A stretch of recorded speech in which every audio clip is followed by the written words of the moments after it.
Adobe Lightroom Online 101, Lightroom Online, Lightroom Web. Adobe Lightroom is available in an online version that allows you to edit, organize, and share your photos from any browser.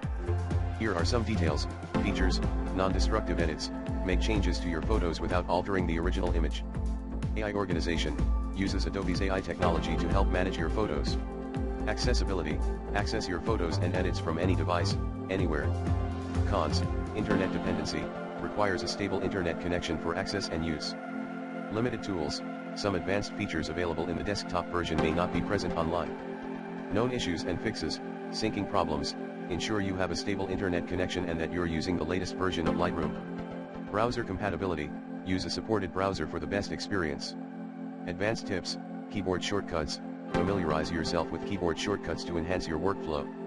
Cloud storage, utilize the cloud storage to back up your photos and access them from any device. Alternatives, other online editors, there are other online photo editors like Pixlr and Canva that offer different features and may not require a subscription. To use Adobe Lightroom Online, you can visit the official website and sign in with your Adobe ID or start a free trial. It's a convenient option for those who need to work on their photos across multiple devices or for those who prefer not to install software on their computer.